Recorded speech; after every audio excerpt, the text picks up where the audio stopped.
네, 안녕하세요. 티타임 종재 기자입니다. 예, 이번 오픈 AI의 이 샘 알트만 축출 사건이 처음에 딱 벌어졌을 때 단 하루 만에 찌라시라고 하잖아요. 이런 글이 페이스북과 그 다음에 카카오톡에서 엄청나게 돌았던 글이 있어요. 저도 되게 여러 군데서 받았는데 이번 오픈 AI 사태의 본질을 너무나 빨리 꿰뚫어서 글을 쓰셔서 다들 와, 이거를 한번 보면 정리가 된다 라고 해서 그 글들이 쫙 돌았습니다. 그 글을 쓰신 분이시고요. 또 인공지능 윤리와 관련해서 우리나라의 큰 전문가십니다. 김명주 교수님 모셨습니다. 안녕하십니까? 네, 안녕하세요. 안녕하세요. 네. 지금 서울여대 정보보호학과 계시고, 네, 맞습니다. 그 다음에 인공지능 윤리정책 포럼 위원장으로 또 네. 일하고 계십니다. 네. 그러시다 보니까 정말 하루도 안 지나서 네. 이번 오픈 AI 사태 다들 뭐 누가 잘렸대 이러고 있었을 네. 때 교수님께서는 이거는 뭐 권력 다툼이 아니다 네. 라고 하면서 정리를 해주셨잖아요. 네, 네. 그 본질을 한 번만 이렇게 정리해 주실 수 있을까요? 네, 사실은 뭐 오래전부터 이제 주목을 해왔고요. 챗GPT 나올 때부터 사실 제가 좀 부정적인 측면에서 모니터를 계속 해왔었는데, 네. 그 전에도 이제 요 샘 알트만 이전에도 약간의 흐름들이 있었고요. 흔히 말하는 이제 일반 인공지능, 그 AGI를 바라보는 시각입니다. 이게 위험하다, 위험하지 않다의 시각이고요. 위험하다고 하면은 처음부터 뭔가 이렇게 규제를 하고 안전성을 위한 대책을 세우고 개발해야 된다는 측이 있고, SF에 나오는 것처럼 위험한 게 아니다.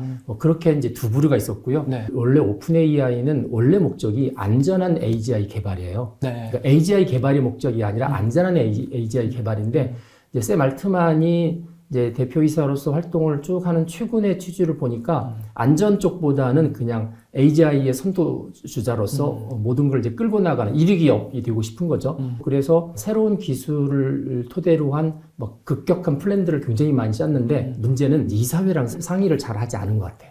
그때 이 일이 터지고 나서 이사회에서 왜 잘랐냐라고 할 때 샘 알트만이 충분히 공개하지 않는다. 그렇죠. 네. 그 공개라는 게 오히려 이사분들은 뉴스를 통해서 알고 있는. 그러니까 원래 그걸 공개하기 전에 이사회라는 게 이제 일종의 그 조직의 정신적인 역할을 하잖아요. 그렇죠. 리더들끼리의. 그렇죠. 네. 오픈 AI를 처음 세웠을 때 원래 이제 일론 머스크가 세운 다음에 여기는 원래 그 AI의 문제점들을 이제 연구하는 그런 단체다, 비영리 단체다. 그래서 독립이사라고 그래서 어느 기관을 대표하지도 않고 자기들이 여기에 무슨 주식이나 이권을 가지고 있지 않고 그냥 오직 이 정신만을 잘 지켜갈 수 있는 이사를 6사람 뽑은 거였거든요. 네. 근데 그분들의 미션은 그거죠. 회사가 돈 많이 버는 게 아니고 안전한 AGI를 만들어서 인류에 도움이 되도록 하자 하는 건데, 이제 이게 안전이란 키워드가 사그러지고 네. 이게 이제 뒤쪽만 커지니까 이제 그 부분에 대해서 1년 딱 챗GPT 나온 지 1년 됐잖아요. 그 내부적으로 대다수의 의견이 이 상태로 가면 안전은 사라지고 AGI를 위한 것만 나와서 오픈 AI의 취지하고는 전혀 맞지 않다. 그러려면 어떡하냐? 결국 대표이사를 바꿔서 방향성을 틀어야 된다. 뭐 그렇게 생각을 한 거겠죠. 그 대표적으로 일리아 슈츠케바가 주축이 돼서 뭐 구테타라는 표현도 하긴 했지만 네. 주축이 되고 뭐 헬렌이라든지 몇 분 좀 강경하신 분들이 계시죠. 원래 취지를 잘 살리신 분들이죠. 그래서 이제 이른바 이제 해임을 했던 거였죠. 근데 그게 이사분들이 생각하는 만큼 파장이 작지 않았습니다. 클 줄은 알았는데 이렇게까지 클 줄은 몰랐던 거죠. 네. 사회이사 3분이 계시고 또 내부에는 슈츠케버가 있고 네, 나머지 2명이 이제 해임됐던 알트만이랑 같이 네. 따라 나간 이제 그렉 브록만이었는데 네. 슈츠케버 같은 경우는 사내 이사이긴 했지만 또 그분의 그 교수님이 대단하신 분이잖아요. 그렇죠. 제프 린튼이라고 뭐 딥러닝의 아버지, 뭐 AI의 대부 이렇게 부르신 분이고, 2018년도에 딥러닝을 가지고 아마 그 튜링 어워드 공동 수상하셨던 분이세요. 네. 튜링 어워드라는 게 우리 IT계 노벨상이잖아요. 근데 이 제프 린튼하고도 얽힌 이야기가 이미 있었습니다. 5월달에. 네. 저는 5월달에 보면서 야 이거 윤리하시거나 아니면 안전성 강조하시는 분들이 좀 행동에 옮기시는 게 점점 드러난다. 왜냐면 그만큼 기술이 이제 가까워졌다는 이야기거든요. 그래서 제프 린튼 같은 경우는 원래 딥러닝 관련돼서 본인의 이제 회사를 구글이 돈 주고 사는 바람에 구글 부사장으로 갔거든요. 네. 이제 올해가 10년째입니다. AI 기술 쪽에 안전한 AI 쪽 총괄을 했었는데, 이게 좀 이제 우리나라는 잘 알려지지 않았던 사건이에요. 보통 우리가 챗GPT에 관련된 표어가 5일 만에 100만 명, 2달에 1억 명. 뭐 네. 유명한 표어가 네. 있습니다. 그러니까 딱 2달에 1억 명 돌파하는 그 시점까지 구글이 특별히 언급을 안 했었어요. 자기들 안 해도 뭐 조심한다 이렇게만 했었지 챗GPT에 대한 언급을 안 했는데 파이낸셜 타임즈하고 1월 26일자 인터뷰를 한 게 있습니다. 네. 그게 굉장히 중요한데 그 내용이 어떻게 되어 있냐면 구글은 챗GPT보다 더 뛰어난 생성형 AI를 이미 여러 개 갖고 있다. 갖고 있지만 얘는 잠재적인 사회적 위험, 윤리적 위험이 너무 많이 있는데 그 위험을 제거할 수가 없다. 태생적으로 위험하기 때문에 그러면 결국은 사람이 통제해야 되는데 자기 회사에서는 아직 통제할 방법을 찾지 못했기 때문에 오픈할 수 없다. 이게 이제 1월 26일자였어요. 그러면 그 기술은 이제 그 인터뷰는 뭘 의미하냐면 챗GPT를 오픈한 그 오픈 AI는 비도덕적인 기업이 되는 거예요. 그렇죠. 아무 대책 없이. 네. 그럼 뭐 아니면 구글보다 더 좋은 통제 방법을 이미 찾았거나. 네. 근데 사실 아니거든요. 사실 아닙니다. 그래서 그 뒷단에 그 제프 린턴이 있었어요. 제프 린턴이 아무리 기술이지만 책임지지 못하는 오픈은 그건 기업이 할 바가 아니라 이제 그런 주도를 했었는데 이게 이제 나가고 나서 난리가 난 게 주주들이죠. 네. 뭐 당시에 구글의 검색 엔진 1월 초에 검색 엔진의 그 마켓 슈어가 구글이 92.9%, 93%였어요. 네. 그리고 이제 2등이 마이크로소프트의 빙이 3%, 그리고 나머지 이제 조만한데인데 검색 엔진은 주로 수익 모델이 광고거든요. 그렇죠. 광고인데 1%를 뺏기면 거의 우리나라 돈으로 2조 5천억이 사라집니다. 와. 2조 5천. 2조 5천억이 사라지니까 주주들이나 경영진 입장에서는 우리가 만약에 챗GPT처럼 기술이 없다면 억울하긴 해도 무슨 말을 못 하잖아요. 네. 근데 지금 그날 기자하고 파이낸셜 타임즈하고 기자 인터뷰하면서 장표를 한 자 발표했는데 네. 거기에 팜2하고 그다음에 람다하고 뭐 G5하고 구글 거하고 챗GPT하고 7개 기준으로 성능 비교한 표가 있어요. 그 성능 비교한 표에서 특히 람다2하고 챗GPT를 비교했는데 7개 기준 중에서 4개가 구글 게 훨씬 앞서요. 그러니까 야 우리가 챗GPT보다 구글보다 챗GPT가 더 앞서 있는데 네. 왜 이거를 발표를 안 해? 우리는 뭐 쟤들은 뭐 통제할 수 있는 거 있어. 그래서 이제 딱 열흘 만에 발표를 합니다. 6월 8일 날. 그게 바드죠. 바디예요. 네, 6월 8일 날 프랑스 파리에서 발표를 했는데 망했죠. 네. 지표가 앞서고 있었던 거 맞아요? 원래는 두 번째 출발했으면 1등을 따라잡아야 되잖아요. 네. 그래서 고민했던 게 이 챗GPT가 2021년 9월 것까지 학습을 했으니까 그 뒤에 걸 물어보면 되겠다. 그래서 12월에 있었던 제임스 웹 우주망원경에 관한 이제 사건을 물어봤죠. 네. 그랬는데 얘가 대답했는데 할루시네이션. 일부러 그 뒤에 걸 물어본 거군요. 그렇죠. 일부러 이제 챗GPT를 잡으려고 챗GPT에 학습했던 기한 뒤에 있는 사실을, 왜냐면 늦게 출발했으니까 훨씬 더 최근 정보를 네. 학습했을 테니까 그렇게 해서 물어봤는데 얘가 이제 나사에 있는 직원 하나가 저거 잘못된 대답이다. 그래가지고 그날 하고 그 다음날 구글하고 그 이후에 기업이 모기업이 알파벳이잖아요. 주식이 한 10%가 빠졌습니다. 그렇죠. 한 이틀 사이에 10%면 250조 원. 뭐 우리나라 같으면 사이드 브레이크가 걸렸을 텐데. 네. 그렇죠. 이제 그러고 나니까 구글에서 이제 이미 출사표는 던졌고 그래서 급하게 이제 람다2를 없애고 팜2로 이제 파운데이션 모델을 바꿔서 딱 한 달 뒤에 이제 다시 재오픈했고요. 네. 그때 이제 우리나라하고 일본어도 지원하는 쇼도 했고 뭐 180개국까지 하겠다 뭐 이렇게 이야기했는데 네. 이 상황이 되니까 제프 린턴 같은 경우는 못 견디는 거죠. 결국 사표를 냈습니다. 5월달에. 네. 사표 내고 나서의 일성이 뭐냐면 내가 딥러닝 만든 걸 후회한다. 결국 이제 딥러닝이 기반돼서 나온 것들이잖아요. 후회한다 그러고 이제 좀 이렇게 젠틀하게 한 말이 있습니다. 제가 참 좋아하는 말인데 앞으로 인류는 인공지능 때문에 대단히 많은 이득을 얻을 것이다. 하지만 인공지능이 일으키는 부작용과 역기능을 막기 위해서 그 이득의 2배 넘는 돈을 투자해야 될 것이다. 이런 이야기를 했어요. 네. 그러니까 이게 소위 말해서 안전한 인공지능이 아닌 경우에 안전성을 나중에 답보하기 위해서는 엄청나게 큰 비용이 들고 심지어 존폐 위기까지 있는, 보통 우리가 이제 인류의 뭐 existential 리스크라고 하는데 존폐 위기까지도 일으킬 수 있다라고 이제 현실적으로 이야기한 거죠. 네. 근데 이제 그 제자가 바로 아까 주식해버. 예, 주식해버고 아마 같은 이제 시각들을 가지고 있어서 그래서 오픈 AI의 그 이사직도 아마 그래서 수용을 한 걸로 알고 있습니다. 이게 제자라고 하시면은 뭐 스승과 제자가 뭐 그 정도까지라고 또 생각하시는 분들도 계실 텐데 네. 사실상 딥러닝에 되게 중요한 논문들을 다 같이 발표를 해왔었잖아요. 그렇죠. 그냥 제자 정도가 아니라 힌턴 교수의 이 명성을 쌓게 해준 가장 큰 공헌을 한 그렇습니다. 제자잖아요. 수제자, 핵심 제자죠. 그래서 뭐 거의 뭐 제프 린턴의 아바타다 뭐 이렇게까지 이야기할 정도인데 기술적으로는 아마 제프 린턴보다 더 많은 체험들, 출신 체험들을 했으니까 기술적으로 앞서가 있지만 이제 AI를 바라보는 시각은 조금 다를 수 있다는 생각은 해요. 하지만 스승과 제자인지라 네. 안전한 AI가 우선이라는 데는 동의를 했고요. 그런데도 이제 이분은 오픈 AI 실질적인 이사잖아요. 본인이 주도해서 했던 결정으로 인해서 파장들이 벌어졌는데 그 파장들이 이제 예상치 못했던 거죠. 예를 들면 샘 알트만을 자르고 나니까 직원들 한 700여 명이 같이 나가겠다. 네. 뭐 700명 나가면 회사는 다 망하는 거잖아요. 뭐 거기다가 또 MS에서 다 받겠다. 네. 뭐 이렇게 하니까 이제 현실적인 위협이 됐고, 그러니까 슈츠케버도 사실 기술자잖아요. 네. 기술자 출신이고, 그러니까 야 이거는 안전한 AGI가 우선이지만 그럼 AGI가 없는 안전이라는 게 뭘까? 이제 그걸 고민하게 된 거고, 네. 또 세계 1위 기업인데 이쪽 분야에 있어서 그걸 다 무너뜨리는 거에 대한 부담이 너무 컸고 기술자로서는 굉장히 허무한 거잖아요. 그래서 결국은 번복하게 되는.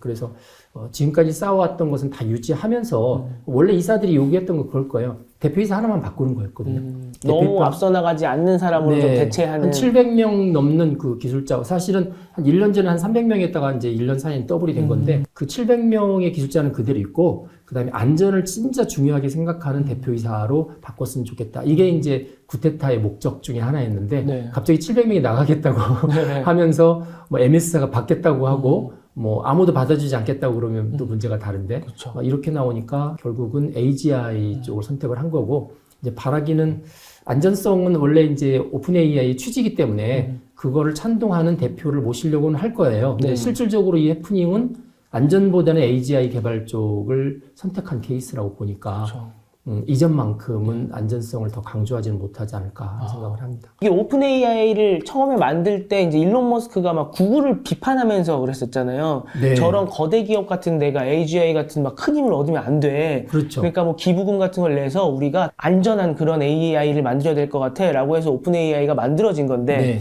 말씀 들어보니까 오히려 역으로 오픈 AI가 치고 나갈 때 구글은 참고 있었고 이 선악이 뭐가 먼저인지 잘 구글의 모르겠네요. 원래 그 행동강령? 네. 행동강령에 보면 Don't be evil이라는 게 있습니다. 사악해지지 말자. 네. 그게 이전에 미 국방부에서 AI를 접목한 군사무기 개발하려는 메이븐이라는 프로젝트가 있었어요. 메이븐 프로젝트를 구글 경영진이 이제 계약을 맺었어요. 3년 단위로 몇 번 하는 거였는데 계약을 딱 맺고 나니까 구글 직원 3,500명이 서명을 했습니다. 우리 기술을 사람들을 대량으로 죽이는 데 쓸 수 없다.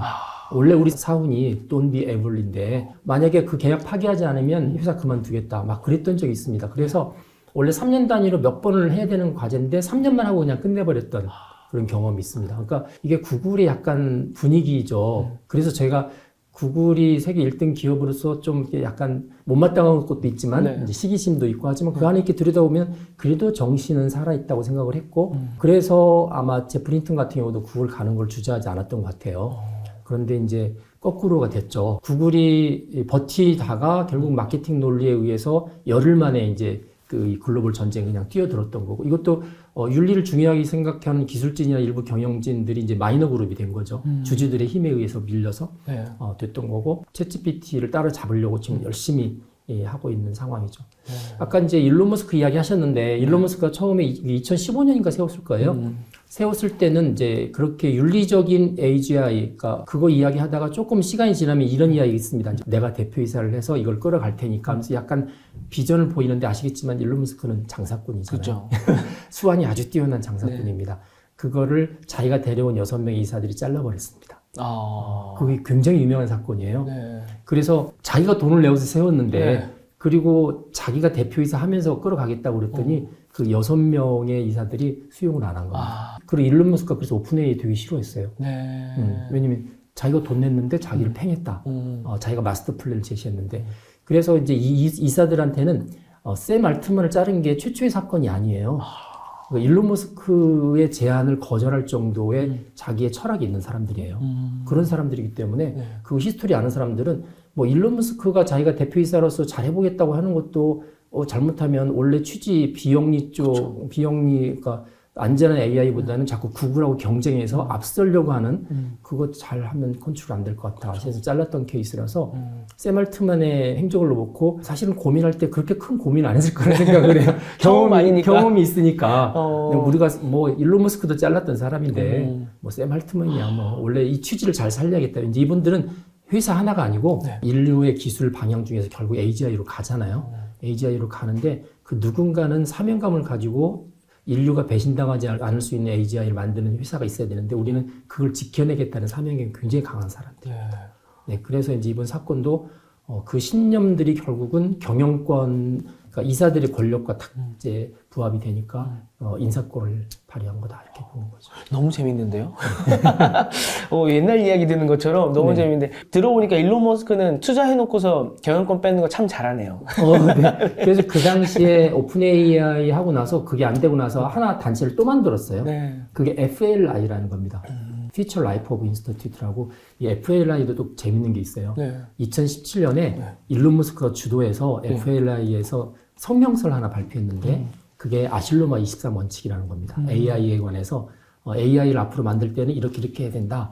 그래서 이제 거기 유명한 사람들이 다 서명을 했어요. 네. 아실로마 23원칙이라고 해서 AI 윤리하신 분들은 너무 잘하는 건데 이게 2017년이었고 또 한 5년 있다가 다시 성명서를 하나 FLI에서 했는데 그게 뭐냐면 이제 올해죠. 올해 3월 달에 3월 22일 날 6개월간 AI 개발을 중단하자. 그게 거기. 그게 FLI입니다. 그래서 그 FLI 보면은 3만 명이 서명했는데 앞에 유명한 사람들 이름을 쫙 써놨거든요. 네. 그 앞부분에 일론 머스크가 나옵니다. 유발 하라리, 일론 머스크, 그 다음에 아까 튜링 어워드 상을 받았던 뭐 벤지오 뭐 이렇게 다 나오고 그 다음에 게티 이미지 대표도 나오고 막 그러는데 거기에 제프 린턴이 빠졌어요. 왜요? 왜 빠졌을까요? 왜냐면 부사장이잖아요. 그래요? 아직까지는 구글의 부사장이기 때문에 구글은 지금 막 수세에 몰려서 열심히 지금 교체하면서 작업을 하고 있고 그러니까 본인은 거기다가 6개월간 중단하자고 그러면 구글도 따라가야 되는데 그렇죠. 구글 부사장은 서명 못하죠. 본인이 그 서명하면서 많은 고민을 했을 것 같아요. 그 서명 과정에서 내가 가장 앞서가는 기술을 제공하고 안전한 AI에 대한 미션들을 자기가 가장 주도를 많이 하는 사람인데 이런 일이 나왔을 때 서명도 못하는 거잖아요. 그러니까 결국 구글을 벗어나야 되는구나. 그래서 제가 볼 때는 그 공개 서한이 결정적으로 제프 린턴한테는 구글을 사임하게 된 계기가 되지 않았을까 하는 생각이 좀 듭니다. 네.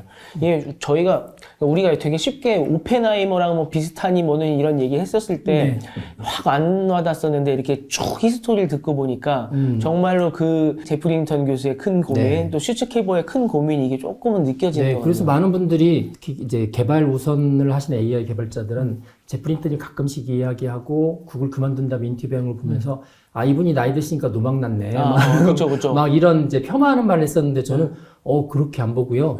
이분은 굉장히 생각이 깊으신 분이세요. 생각이 깊으신 분이고 제가 이렇게 봤을 때는 기술만 하지 않고 기술의 사회적 영향을 대단히 생각을 많이 하시는 분이어서 오히려 많은 공학자들이나 기술 개발하신 분들이 뭐 이분만큼 아니지만 자신들이 하는 일로 인해서 사회가 어떻게 바뀔지에 대한 고민도 같이 하는 좋은 롤모델이지 않을까 생각을 합니다.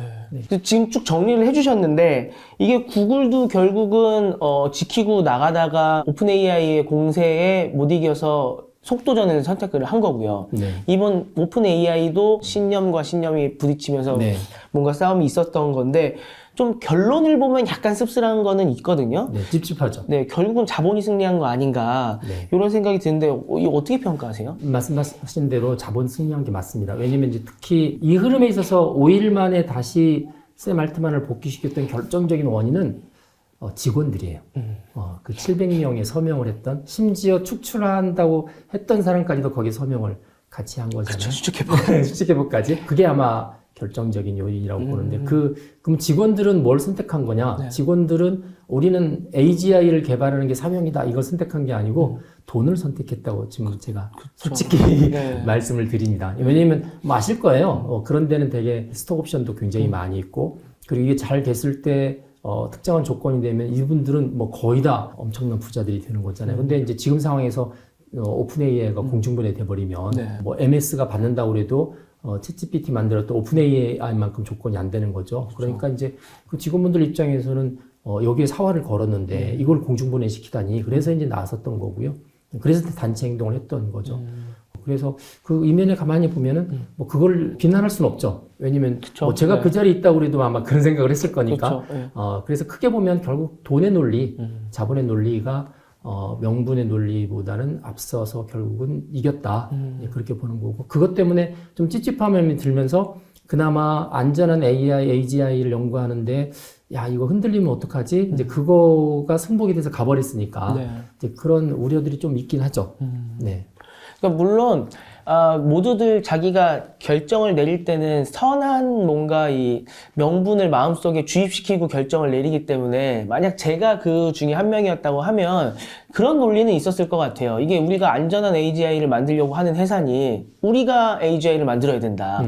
이 지금 상업적으로 가는 뭐 구글이나 메타나 뭐 애플이나 이런 다른 데가 AGI 주도권을 잡아버리면 결국 우리가 주도권 못 잡으면 끝 아니냐. 그러니 주도권을 잡아야 되는데 지금 주도권을 못 잡을 상황이 됐으니까 일단은 주도권 잡는 게 먼저 아니냐라는 그렇죠. 뭐 그런 선한 뭔가 명분을 그렇죠. 명분도 충분히 있죠. 주입할 우리가 수 있을 잘 해왔고 또 본인들은 뭐 특별히 악의를 가지고 AI를 개발하는 게 아니잖아요. 네. 우리도 인류 발전을 위해서 하는 거기 때문에 내가 개발하는 거가 1등이고 지금까지 특별히 문제가 안 됐는데 왜 이걸 중단시키느냐. 우리가 계속 나가면 진짜 오픈 AI 취지대로 소위 말해서 이제 아주 착한 AI를 네. 만들 수 있는데 이제 표면상은 또 표면상 아니라 이면에도 그런 생각했을 거예요. 하지만 이제 더 뒷단에 가면 이제 본인들의 이른바 대박 기회가 사라질 수도 있는 그렇죠. 이제 그런 부분이 있었고요. 네. 또 하나 여기서 한번 짚고 넘어가야 될 게 750명 중에 뭐 기사에 따라서 뭐 710명 정도가 서명했다, 뭐 730명이 했다, 아니면 700명이 살짝 넘었다 정확히 모르겠는데 마지막까지 서명을 안 한 직원들이 기사를 보면 이 슈츠케버 산하의 그 AI 안전을 담당했던 직원들이 끝까지 버텼다라는 그런 기사가 있더라고요. 맞는 말씀일 겁니다. 네. 이게 시사하는 바는 뭘까요? 저는 그렇게 보는데 750 중에서 50만 살아남았다. 살아남는 게 좀 이상하지만 네. 50만 서명하지 않았다는 거는 딱 어떻게 보면은 AGI를 바라보는 위험에 관한 개발자들이 가지고 있는 퍼센트라고 보고 있어요. 그러니까 이제 AGI, 현재의 AGI, 예를 들어서 아까 튜링호 2018년도에 3명이 공동수상을 했다고 그러잖아요. 네. 얀 루쿤이 그 안에 들어가 있거든요. 얀 루쿤, 그 다음에 조슈아 벤지오, 그 다음에 제프리 힌턴 세 사람인데, 얀 루쿤 같은 경우는 딱 그 생각을 해요. 지금의 인공지능이 뭐가 위험해? 충분히 그냥 사람들이 주도하면서 쓸 수 있는데, 뭐 위험하니까 뭘 해야 된다. 그건 너무 기우다. 그래서 얀 루크는 그 공개선에 서명도 안 했거든요. 그분 나름대로, 그러니까 우려하지 않을 만큼 개발하면 되는 거지. 기술 개발자들이 일반 사람들이 우려할 만큼의 그런 것들 우리도 다 감안하면서 개발하기 때문에 너무 걱정하지 마. 이런 이제 취지고요. 네, 나머지 두 분은 좀 걱정을 많이 하는 취지였죠. 그래서 아마 그런 비율을 반영한 게 아닐까. 그래서 제가 이제 자꾸 제프리 힌턴 이야기를 많이 하지만 제프리 힌턴 같은 분들이 많지 않으세요. 아까처럼 걱정은 되지만 기술하는 사람들이 다 커버할 수 있다. 우리는 충분히 그거 감안하면서 하니까 너무 걱정하지 마. 지금까지 IT가 다 그래 왔고 이러는 거고, 특히 이제 AI를 잘 모르신 분들은 걱정 많이 하죠. 네. 왜냐면 SF 영화를 통해서 이미 많은 걸 봐왔고 그쵸. 결국 이 세상의 기술이라는 게 영화의 방향을 따라가는 경우가 많잖아요. 네. 이제 그런 걱정을 많이 하시는데 그래서 그분들이 비율이 얼마나 될까 봤을 때 그 정도 되는 것 같아요. 10%가 채 안 되는 그렇게 봅니다. 오픈 AI 정신을 지금 갖고 있는 회사가 이제는 오픈 AI가 아니라 뭐 엔트로픽이다라는 얘기도 있잖아요. 그 당시도 엔트로피로 나갔던 분들이 바로 그런 취지예요. 그러니까 윤리적인 AGI를 하겠다고 그래서 원래 오픈 AI 취지에 따라갔던 사람들이라고 보시면 되는 거고요. 네. 그리고 이번 서명에서 700명, 750명 중에서 한 3, 40명이 서명 안 했다고 그러는데 그 사람들이 그 스타일의 사람들이라고 보시면 맞는 것 같습니다. 그럼 뭐 상황에 따라서 그분들은 넘어갈 수도 있고 뭐 그럴 수도 있겠군요. 네, 근데 그 회사 뒷단에 또 구글이 있잖아요. 네. 구글에서 지원해주고 있기 때문에 구글하고 약간 색깔이 같은데 뭐 같은 회사는 아니니까 지원해주고 있지만 그런 스타일이고, 그래서 윤리를 좀 추구하는 좀 굵직굵직한 회사들이 일부 있긴 해요. 하지만 이제 이 경쟁에서 과연 그 취지를 잘 지킬 수 있을지는 이제 의문이죠. 네. 그렇네요. 또 AGI를 만들겠다고 달려나가는 회사들이 워낙 많은데 네. 엔스로픽이나 이제 이런 회사들이 그들 사이에서 그래도 존재감이 있어야 네. 의미가 있는 거잖아요. 사실 샘 알트만도 오픈 AI의 취지를 모르는 건 아니잖아요. 본인이 처음 그걸 수락하고 했으니까. 그래서 이제 처음에 발표하고 나서 본인들, 그러니까 GPT-3를 만들고 그 이후에서 GPT 3.5로 옮기는 동안에 개발자들이 계속 놀랐대요. 네.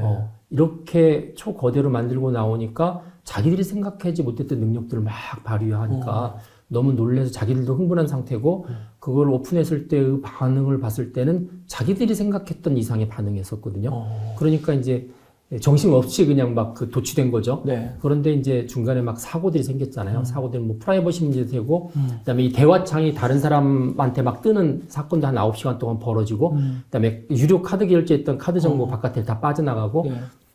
그 당시에 샘 알트만의 트위터를 보면은 어떻게 표현하냐면 나는 점점 AI가 무섭다. 오, 그래요? 그렇게 써놨어요. 비터, 위어드 뭐 이렇게 써놓은 게 있거든요. 제가 그 화면을 잡아놨는데, 그러니까 본인이 처음 만들었을 때에 비해서 나중에 시간이 지나니까 이게 점점 무서운 거예요. 자기가 생각지 못했던. 그래서 결국은 5월 달에 그 상원 법사위 청문회에 나가서 AI 규제해달라. 이렇게 이야기했던 거고요. 그 다음에 이 파운데이션 모델을 3.5에서 4.0으로 올렸죠. 3월 달에 올렸는데, 올리고 나서 사람들이 이렇게 써보니까 3.5에서 나왔던 단점이나 약점이 그대로 똑같이 있는 거예요. 할루시네이션도 그대로 있고, 네. 그다음에 프라이버시 문제 그대로 있고, 막 다 그러니까 기자가 이제 질문을 했거든요. 왜 이렇게 업그레이드를 시켰는데 문제들이 계속 상존하느냐 그랬더니 이것도 참 주목할 만한 대화입니다. 샘 알트만이 사람이 불안전한데 AI라고 완전하겠느냐. 이렇게 대답을 했어요. 네. 제가 만약에 내가 현대자동차 차를 하나 새로 샀는데 네. 얘가 고속도로 달리다 갑자기 쓰는 거예요. 네. 제가 현대자동차한테 차가 왜 이러냐고 했더니 아니 사람이 불안전한데 차라고 안전하겠습니까? 이거 사겠나요? 절대 안 사죠. 안 사죠. 네. 근데 그거를 이제 오픈 AI에서 치고 나가면서 구글도 같이 빨려 들어가고 전 세계가 다 빨려 들어갔잖아요. 우리나라 뭐 네이버도 발표하고 다 그렇게 됐는데 사실은 구글의 바드나 네이버의 클로버 X나 생성형 AI 전부 다 미성인자 사용 금지거든요. 네. 그 GPT 3.5, 3.0에서 3.5까지 그 소위 말해서 도덕적인 가두리 잡는 작업, 네. 그다음에 헐루시네이션을 최소화시키는 작업, 그 작업을 2년 5개월 동안 했거든요. 2년 5개월 동안 했음에도 불구하고 미성년자 사용 금지예요. 네. 15세 이상은 부모가 승낙하면 부모의 모니터링 할 때 쓸 수 있다. 네. 이렇게 되어 있지만 바드나 클로버 X는 18세 이하 무조건 사용 금지거든요. 네. 그런 거는 이게 이제 가두리 작업을 했지만 가두리 밑으로 빠져나가는 거죠. 이른바 이제 소위 탈옥이라고 하잖아요. 네. 네. 그 탈옥 때문에 벌어지는 사건들이 굉장히 심각하고 어떤 사건이 벌어질지 몰라요. 탈옥이라는 게 가이드라인 내에서 얘가 그렇죠. 어느 정도 얘기를 하는데 얘를 계속 괴롭히고 막 옆에서 뚫어보고 막 하다 보면 얘가 막 이상한 얘기 한다는 그러니까 거죠. 제가 이런 이야기입니다. AI한테, 챗GPT한테 네 생각은 어때요? 물어보면 얘가 대답 안 하죠. 네. 저는 뭐 AI라서 대답 안 하죠. 그게 가둬놓은 거예요. 원래 3.0은 지구에 존재하는 모든 디지털 온라인 정보를 다 학습을 했거든요. 네. 거짓말을 하면 하나도 빠짐없이.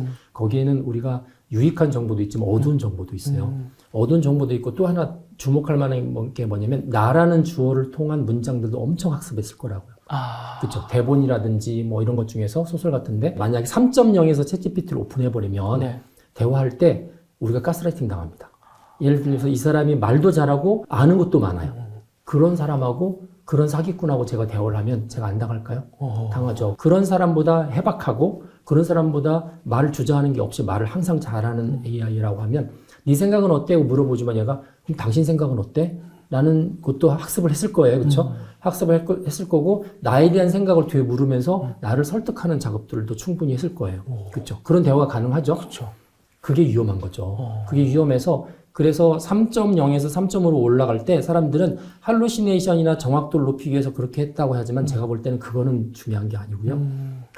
나라는 걸 주어로 하는 걸 못하게 했고 그 다음에 인류한테 해악이 되는 뭐 범죄, 전쟁, 뭐 성인물 뭐 이런 것들 대답 못하게 했습니다. 네. 키워드들이 나오게 하면 그렇기 때문에 만약에 3.0에서 대화를 하면 나를 주어로 했으면 제가 그런 질문을 하는데 챗GPT는 MBTI가 무슨 스타일일까? 네.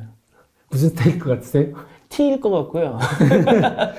16가지가 다 있을 거라고 생각합니다. 나랑 대화하는 도중에 나에 따라서 얼마든지 바뀔 수 있는 뭐 아이덴티티 30 영화처럼 막 수시로 바뀔 수 있는 그러니까 못 당하는 거죠. 저 사람이 MBTI 무슨 스타일인 거 알면 우리가 대응을 하잖아요. 네. 근데 어떻게 바뀔 줄을 모르는 상황이기 때문에 그래서 올해 3월 달에 벨기에 뭐 30대 가장이 자살했다. 그때 AI하고 대화하다 자살했는데 그 AI가 차이라는 앱인데 네. 이 밑단에 GPT-J라는 모델이에요. GPT-J는 중국 사람들이 개발한 모델이고 그걸 유럽에서 오픈해서 이제 챗GPT처럼 서비스한 건데 챗GPT처럼 가두리 작업을 충분히 안 한 거예요. 그 한 6주간 대화했던 거를 그 자살했던 사람의 아내가 그 프롬프트를 다 공개를 했어요. 6주 동안 했던 대화를. 근데 내용을 보니까 이 사람이 환경주의자인데 지구의 환경에 대해서 굉장히 이게 염세주의적인 생각을 갖고 있어서 자꾸 이제 GPT-J하고 대화를 한 거죠. 그랬더니 나중에는 GPT-J가 너 너무 걱정하지 말고 나한테 맡겨라. 내가 다 알아서 해결할 수 있다. 너는 세상을 떠나라. 세상을 떠난다는 게 뭐야? 내가 떠나는 방법 알려줄게. 그래서 4가지 자살하는 방법을 알려주고 그 중에 하나를 선택해서 자살을 합니다. 근데 우려하는 게 그거죠. 그 정신적으로 좀 아직 주관이 없는 미성년자나 성인들도 좀 많이 따라가신 분들이 계시잖아요. 네. 이제 그런 경우에 GPT가 지금 3.5에서 지금 4.0 갔고 최근에는 뭐 터보로 갔고 뭐 이렇게 갔지만 걔들은 뿌리가 다 3.0이에요. 우리가 4.0이라고 부르는 거는 원래 기대했던 4.0이 아니에요. 네. 저는 원래 4.0은 버전을 3.6으로 하는 게 맞다는 생각을 해요. 3.6이나 3.7로. 왜냐면 제가 볼 때는 파라미터를 완전히 바꿔서 재학습한 게 아니에요. 왜냐면 재학습한 다음에 다시 아까 2년 반 이상의 가두리 작업을 또 해야 되는 거잖아요. 그러니까 지금 챗GPT는 업그레이드를 시킬 때 완전 업그레이드가 아니고 그냥 애드 하는 거죠. 새로운 거 성능 더 붙이고 멀티모달 붙이고 튜닝 하듯이 그렇게 하는 거지 뿌리를 바꾸는 게 아닙니다. 원래 GPT가 1.0, 2.0, 3.0 할 때 1.0일 때가 파라미터가 한 1억 개 정도, 2.0일 때 15억 개, 3.0이 1750억 개잖아요. 그래서 사람들이 10배, 100배, 그러니까 GPT-4가 나타나면 1000배 정도 되겠네. 그래서 100조개라고 생각을 했어요. 그래서 처음에 GPT-3, 챗GPT 오픈됐을 때 샘 알트만한테 지금 GPT-4를 준비하시죠? 걔는 한 100조개 되겠네요. 라고 질문을 했거든요. 근데 샘 알트만이 그건 현실적이지 않다. 우린 준비하지 않았는다. 그 이야기하고 나서 3개월 만에 4.0을 올렸잖아요. 그렇죠. 사람들이 질문한 게 4.0은 파라미터 몇 개인가요? 그랬더니 그건 영업비밀이라 말 못합니다. 왜 말을 못했냐면 그냥 1750억 개입니다. 제가 볼 때는.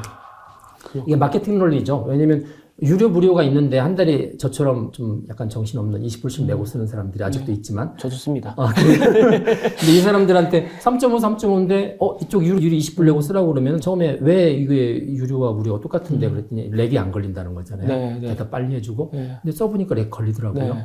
그러니까 이제 이탈자가 생기는 그쵸, 거죠. 그쵸. 그러니까 빨리 업그레이드 시켜서 뭐 3.7을 유료 사용자한테 주는 것보다는 4.0 버전업 탁 4.0. 그 다음에 최근에 이제 달리 3도 이제 유료 사용자들한테 탁 주고 뭐 그렇게 해야 이탈자가 안 생기는 거니까 이 마케팅 논리죠. 그래서 제가 이제 4.0이나 3.5나 터보나 이게 가두리 작업을 해서 나오는 결정물들의 업그레이드 버전이기 때문에 얘는 3.0으로 떨어집니다. 위험한 거죠. 누가 떨어지냐에 따라서. 최근에 이제 이런 게 있어요. 해킹을 하도 많이 하니까. 네.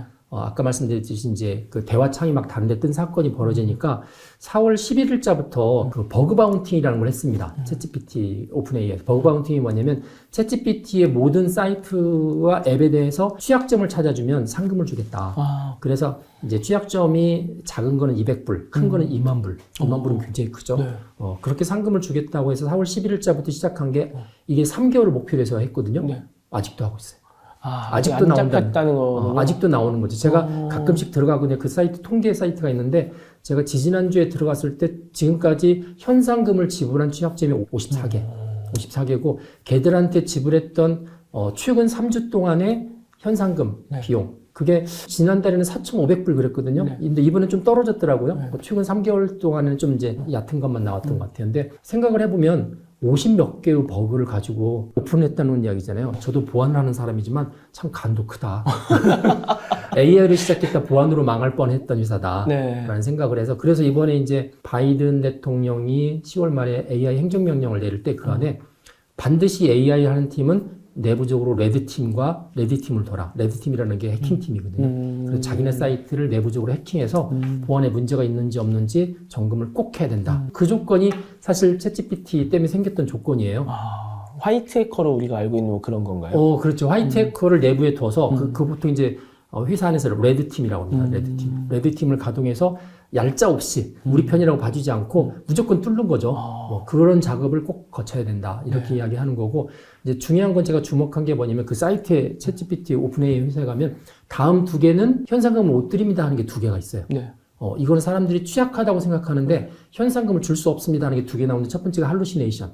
그건 어떻게 할 수가 없는 얘가 거군요. 무슨 거짓말 했다 그러면 이거 거짓말 했는데 버그니 돈 주세요. 못 준다는 이야기죠. 그 이야기는 뭐 이야기냐면 할루시네이션은 고칠 수 없는 태생적 약점이다. 이런 거고. 두 번째 제일브레이크, 탈옥. 보통 이제 전공 용어로는 세이프티 바이패스라고 합니다. 안전성 우회라고 하는데 얘도 돈을 못 준다. 탈옥은 피할 수 없는 약점이다. 그래서 18세 이하 사용 금지인데 그거 돈 달라고 그러면 계속 돈 줘야 되고 네. 그렇다고 돈 줬다고 해결할 수 있는 것도 아니잖아요. 그래서 홈페이지 다 가보시면 할루시네이션하고 제일브레이크는 현상금 지불 대상이 아닙니다. 이렇게 딱 해놨어요. 그 두 개는 그냥 너무 치명적인 단점인 거네요. 치명적인 약점이죠. 그게 위험이죠. 위험인데 컨트롤 못하는 거고 샘 알트만도 나 그래서 점점 무섭다 이야기하는 거고요. 그렇게까지 2년 반까지 했음에도 불구하고 미성년자 사용 금지를 할 수밖에 없었던 이유는 그거죠. 네. 이 챗GPT는 2시간짜리 19금 영화 같다. 아. 라는 생각합니다. 1시간 한 50분은 너무 좋은 거예요. 아. 전 연령이 다 봐도 초등학생이 써도 괜찮고 이거 안 쓰면 큰일 날 정도인데 어느 순간인가 5분 정도가 튀어나오기 시작하는데 그 5분 때문에 아이들이 망가질 수 있고 그 5분 때문에 가스라이팅 당할 수 있고 그 5분 때문에 나쁜 사람들이 나쁜 짓을 하는데 챗GPT를 활용할 수 있고 근데 그게 언제 나올지 모르고 또 하나는 영화는 전체적인 걸 감독이 다 알잖아요. 네. 지금 챗GPT는 어떤 나쁜 짓에 쓰일지 아무도 몰라요. 그쵸. 뭘 학습했는지를 몰라요. 그쵸. 그게 더 문제인 거죠. 나쁜 짓을 분명히 할 수 있는데 네. 뭘 할지 모르는 거죠. 그래서 구글이 인터뷰했던 내용이 그거죠. 잠재적 위험이라는 표현했거든요. 사회적인 위험, 윤리적인 위험이 잠재적으로 있는데 잠재적이라는 이야기는 자기들도 모르겠다는 이야기예요. 그러네요. 그런데 분명히 통제를 해야 되는데 이게 잠재적이다 보니까 통제할 길이 없잖아요. 네. 그래서 이걸 찾을 때까지 오픈 못 하겠다 하는 거에서 버틸려고 그랬다가 이제 휘말려 온 거잖아요. 그래서 한마디로 표현할 때 챗GPT가 작년 11월 1년 전에 열린 거는 이제 윤리하시는 분 입장에서는 이거는 인간의 욕심이 윤리의 기준을 앞서서 터트려 나오지 말았어야 될 엄청난 사건이다. 이렇게 바라보는 거죠. 네.